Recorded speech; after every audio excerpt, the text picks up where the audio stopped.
प्रतिनिधि सभा विघटन विरुद्धका रिटमाथि सर्वोच्च अदालतको संवैधानिक इजलासमा आजदेखि अन्तिम सुनवाई सुरु भएको छ।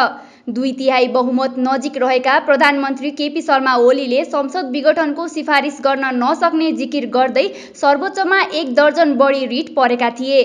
ती सबै रिटहरूलाई संवैधानिक इजलासमा पठाउन प्रधान न्यायाधीश चोलेन्द्र शमशेर जबराले आदेश दिएपछि आजदेखि संवैधानिक इजलासमा सुनवाई सुरु भएको हो।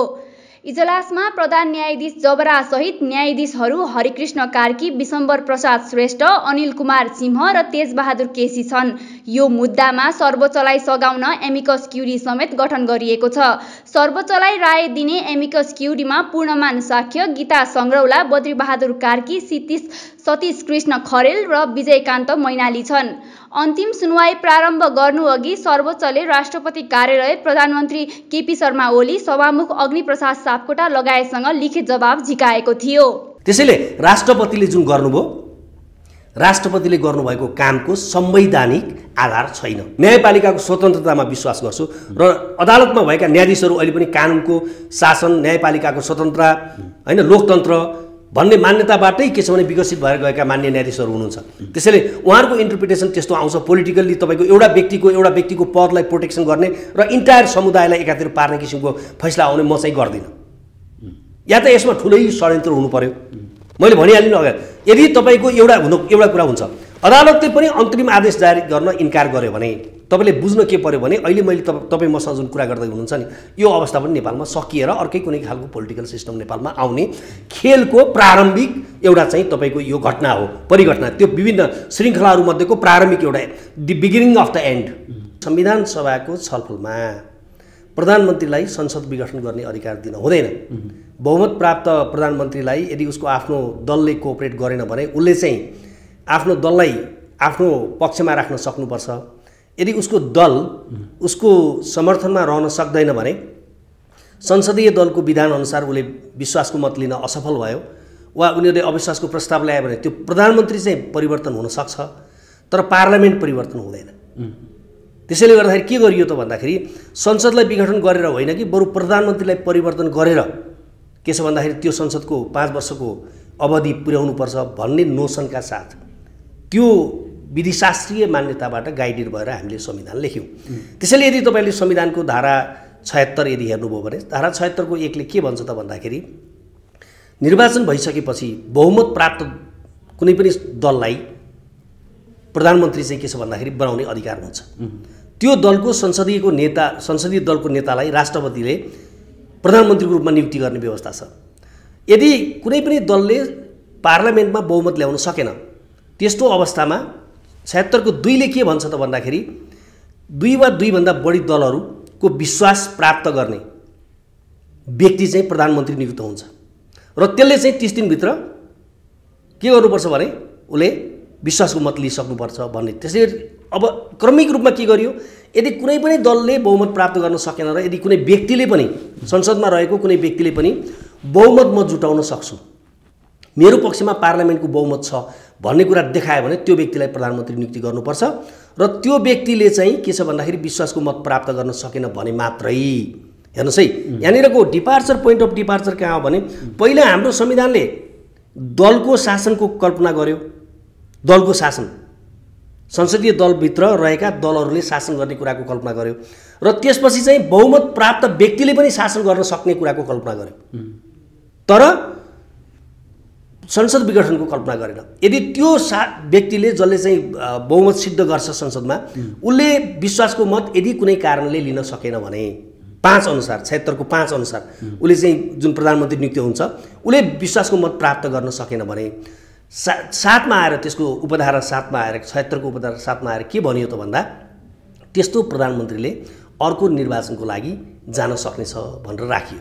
यो प्रावधान किन राखेको हो भन्दा कि सरकारै बन्न नसक्ने अवस्था सिर्जना भयो भने विकल्प यदि त्यहाँ रहेनछ, सरकार बन्न सकेन, देश अस्थिरतातिर जाने भयो, देश अराजकतातिर जाने भयो र देश तपाईको सरकार विहीन अवस्थामा जाने भयो भने त्यति बेला प्राइम मिनिस्टरले अनि अर्को निर्वाचनको लागि संसद विघटन गर्ने अधिकार होइन, त्यो पनि संसद विघटन गर्ने अधिकार होइन, अर्को निर्वाचनको मिति तोक्ने र त्यो अनुसार चाहिँ निर्वाचन जाने प्रयोजनको लागि संसद विघटन हुने भन्ने कुरा त्यो संविधानले गरेका देखिन्छ।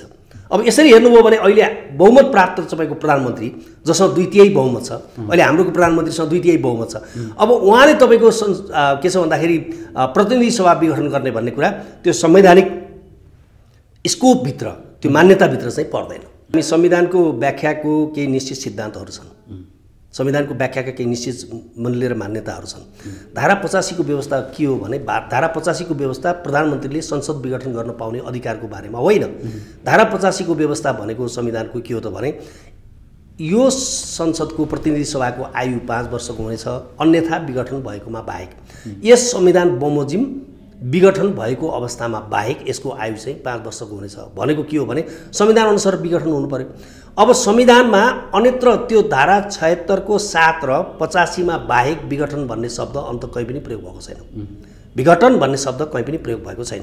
त्यसकारणले गर्दाखेरि फेरि के हो भन्दाखेरि यो आफैमा स्वतन्त्र धारा होइन। धारा 85 स्वतन्त्र धारा होइन। त्यसले त संविधान के छ भने प्रतिनिधि सभाको आयुको व्यवस्था मात्रै गरिदियो। कति हुन्छ यसको उमेरको मात्रै व्यवस्था गर्यो। त्यसले वास्तवमा के छ भन्दाखेरि अरू कुनै धारा अनुसार, संविधानका अरू कुनै प्रावधान अनुसार यदि संसद विघटन भयो भने त्यो अवस्थामा त्यही बमोजिम, नत्र भने 5 वर्षको हुनेछ भने हुनाले के गर्छु भने त्यो त्यसबाट चाहिँ अधिकार आउँछ, त्यसबाट मैले चाहिँ विघटन गर्ने अधिकार प्राप्त गर्छु भन्ने दलिल, त्यो तर्क वास्तवमा संविधान सर्वोच्च तर्क होइन। तपाईहरुका यी तर्कहरू त अहिलेको अवस्थामा त अब थाँती नै रह्यो हैन, मुद्दा अब छैन। म तपाईको पहिल्यै क्वेशनको आन्सर दिँदै थिएँ, थाँती नै रहेन, किनभने संसद त विघटन भएको छैन। राष्ट्रपतिले त स्वीकृत गर्नुभयो संवैधानिक रूपमा। अब तपाईलाई म एउटा उदाहरण दिउँ। तपाई र म बसेर यहाँ एउटा छलफल गरेका छौँ। एकजना डाक्टरले अहिले गोविन्द बन्दी मर्यो भनेर सर्टिफिकेट बनाइदिने म मर्छु मर्दैन। मेडिकल तपाईँको काउन्सिलले डाक्टरलाई जीवित वा मृत्युको प्रमाणपत्र दिने अधिकार दिन्छ। म बिरामी भएर हस्पिटलमा गएँ अनि त्यहाँ मेरो चाहिँ के छ भन्दाखेरि भनौँ न मलाई चाहिँ के छ भन्दाखेरि ट्रिटमेन्ट भइरहेछ अनि उसले चाहिँ प्रेस्क्रिप्सनमा के भने हिज डेड, उसले डेड भनेर लेखिदियो र म मर्या छैन तर उसले डेड भनेर लेखिदियो। के एउटा डाक्टरले जिउँदो मान्छेलाई मरेको भनेर लेखिदिँदैमा त्यो मान्छे मरेको हुन्छ? हुँदैन। त्यसै गरी हाम्रो अदालतमा यस्तो घटना भएको छ।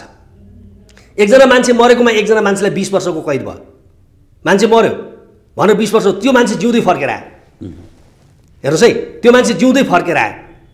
अदालतको फैसला सर्वोच्चसम्मबाट त्यो मान्छेलाई 20 वर्ष कैद भइसक्यो, त्यो मान्छे फर्केर आयो अनि त्यो मान्छे मरेको मान्न सकिन्छ? त्यसैले त्यस्ता निकायहरू जुन निकायलाई यस्ता कुराको घोषणा गर्ने अधिकार दिएको हुन्छ नि, उनीहरूले यो अधिकार प्रयोग गर्दाखेरि कसरी अधिकार डाक्टरले चाहिँ मान्छे मर्यो कि मरेन भन्ने कुराको यकिन गर्नुभन्दा पहिला मेडिकल प्रोसिजर अप्लाई गरेर उसको पल्सदेखि लिएर त्यो सबै रेस्पिरेटरी सिस्टमदेखि लिएर जम्मै कुराको आधारमा है, अब त्यो त हामीले थाहा पाउने कुरा हो। तातो चिसो हुन बित्तिकै मान्छे मरेको अनेक छ नि, त्यसको आधारमा उसले डिक्लेयर गर्ने कुरा हो। त्यो नगरिकन कुनै पोलिटिकल बायसनेसका आधारमा मान्छे मरेको घोषणा गर्छ वा अदालतले तपाईँको झुटा प्रमाणको आधारमा के छ भने नमरेको मान्छेलाई मर्यो भन्यो भने त्यो सबै करेक्सन हुन्छ। त्यसैले राष्ट्रपतिले जुन गर्नुभयो, राष्ट्रपतिले गर्नुभएको कामको संवैधानिक आधार छैन। प्रधानमन्त्रीले गर्नुभएको सिफारिसको संवैधानिक आधार छैन। त्यसैले उहाँहरूले त्यो एउटा डाक्टरले जिउँदो मान्छेलाई मर्यो भने जस्तै यो संविधान के छ भने तपाईँको के छ भने यो अहिलेको प्रतिनिधि सभा विघटन भयो भन्ने उहाँहरूको जुन बुझाइ छ त्यो गलत हो हैन। यो अहिले चाहिँ म त आह्वानै गर्छु सांसदहरूलाई, तपाईँहरूले लोगो नखोल्नुहोस्, तपाईँहरूले लोगो लगाउनुहोस्, किनभने यो त विघटन गर्ने जसलाई अधिकारै छैन उसले चाहिँ विघटनै गर्न सक्दैन। हेर्नुहोस्, हामी कानुनको शासनमा विश्वास गर्छौँ, हामी संविधानवादमा विश्वास गर्छौँ। एउटा कुरा म तपाईँलाई दावाका साथ के भन्छु भने यदि सर्वोच्च अदालतले यति प्रष्ट संवैधानिक व्यवस्था हुँदाहुँदै, यति प्रष्ट हाम्रो चाहिँ संसदीय परम्परा सबै कुरा हुँदाहुँदै, संसदीय व्यवस्थाका मूल्य र मान्यताहरू हुँदाहुँदै यो अहिले गरेको काम संविधान सम्मत छ भन्यो भने तपाईँले के कुरा म आज तपाईँलाई भनिदिन्छु, के कुरा मानेर जानुहोस् भने नेपालको अहिलेको पोलिटिकल सिस्टम सिद्धियो भनेर बुझ्यो हुन्छ। त्यसको एउटै अर्थ हो। सर्वोच्च अदालतले पनि त्यो भन्यो भने हामीले बुझ्नु के पर्यो भने नेपालको संविधानको भविष्य सकियो, नेपालको सङ्घीय लोकतान्त्रिक गणतन्त्रको भविष्य सकियो र हामी अर्को नयाँ किसिमको पोलिटिकल सिस्टममा जाँदैछौँ भन्ने कुराको सुरुवात हुन्छ। त्यो बिगिनिङ अफ द एन्ड हो होइन। त्यसमा त प्रश्नै देखिन्छ, उहाँहरूले धारा हेरेको होइन, धारा जानेर थाहा पाएर बुझेर बलमिचाइ गरेको हो। अब राजामा सिफारिस गयो प्रतिनिधि सभा विघटन गर्न राजा वीरेन्द्रकोमा, उनले सर्वोच्च अदालतलाई सोधेर पठाए। के सोधेर पठाए भने म तपाईँलाई भन्छु कि संसदको विघटनको सिफारिस प्रधानमन्त्रीले गर्नुभयो, यतातिर अरू सांसदहरूले के गरे भन्दाखेरि यो चाहिँ समावेदन जाहेर गरे राजामा कि वास्तवमा यो विघटन अनुचित छ हैन, अविश्वासको प्रस्ताव पार्लियामेन्टमा टेबल गर्न पाउनुपर्छ है भन्ने विषयमा चाहिँ समावेदन गरिसकेपछि अनि सर्वोच्च अदालतसँग के गर्यो त भन्दाखेरि राय मागे राजा वीरेन्द्रले। यति बेला चाहिँ संसदको सार्वभौम संसदको चाहिँ के छ भने मिटिङले कुरा डिसिजन गर्न पाउँछ कि यो संसद विघटन हुन्छ भन्दा सर्वोच्च अदालतले तमाम एमिकस क्युरी भन्छौँ हामी, वकिलहरूलाई छलफल गराएर एडभाइजरी ओपिनियन भनिन्छ यो कानुनको शब्दमा, राजालाई चाहिँ एडभाइस दिने प्रयोजनको लागि उनले सर्वोच्च अदालतको राय मागेर मात्रै निर्णय गरेका थिए। योभन्दा अगाडि रामवरण यादव तपाईँको के छ भन्दाखेरि राष्ट्रपति हुनुहुन्थ्यो। राष्ट्रपति हुँदाखेरि त्यति बेला प्रधानमन्त्रीले के गर्नुभएको थियो भने पुष्पकमल दाहाल प्रधानमन्त्री हुनुहुन्थ्यो, उहाँले चाहिँ प्रधान सेनापतिलाई हटाउनु भएको थियो, जबकि त्यति बेलाको संविधानमा प्रधान सेनापतिलाई प्रधानमन्त्रीले हटाउन सक्ने व्यवस्था थिएन। राष्ट्रपतिले हामीलाई म समेतलाई कानुन व्यवस्थालाई बोलाएर सल्लाह गर्नुभयो कि यो गर्न मिल्छ कि मिल्दैन, हामीले मिल्दैन भन्यो। भनेपछि उहाँले त्यसलाई फिर्ता पठाइदिनु भयो र त्यो प्रधानमन्त्रीको सिफारिस कार्यान्वयन भएन।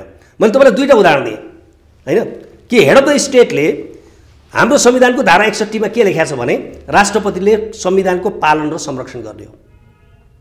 त्यसैले संविधानको पालन गर्ने दायित्व राष्ट्रपतिको हो, त्यो उहाँको कर्तव्य हो।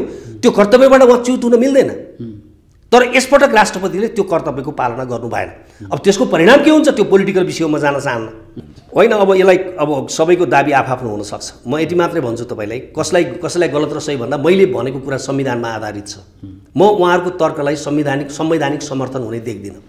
कहिलेकाहीँ के हुन्छ चोरी नगर्नु भने हुन्छ नि, तर राम्रो कानुन बुझेको मान्छेले चोरी गर्छ। भ्रष्टाचार नगर्नु भने हुन्छ नि, अख्तियार दुरुपयोग अनुसन्धान आएको सदस्यले भ्रष्टाचार गरेर जेल जान्छ। सर्वोच्च अदालतले यति प्रष्ट संवैधानिक व्यवस्थाका बावजुद प्रधानमन्त्रीले सिफारिस गरिसकेपछि राष्ट्रपतिले गरेको विघटन ठिक हो भन्यो भने हामी कहाँ जान्छौँ भने पोइन्ट अफ डिपार्चर।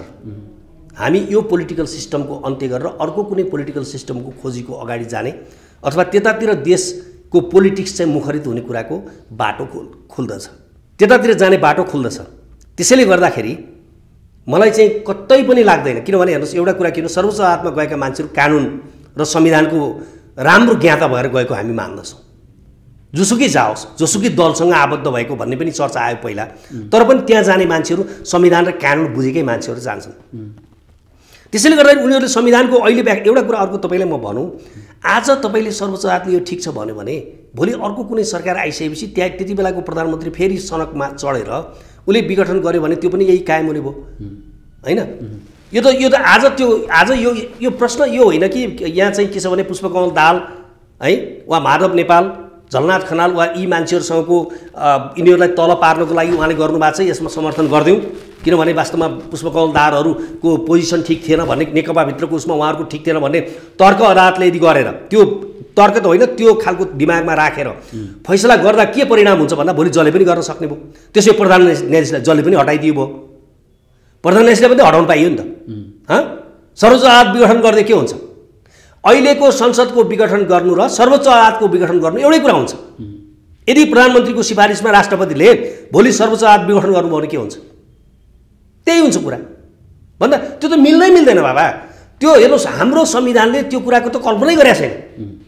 यति कमजोर संविधान हामीले लेखेका छैनौँ। हेर्नुहोस् यति कमजोर संविधान लेखिएको छैन ताकि एउटा प्रधानमन्त्री राति सुत्नुभयो, बिहान उठेर उहाँलाई चाहिँ लाग्यो कि अब यो संसद विघटन गर्नुपर्छ, म गरिदिन्छु भनेर गर्नुभयो र त्यसले चाहिँ मान्यता प्राप्त गर्ने त्यो पोलिटिकल सेटअपमा हामी छैनौँ।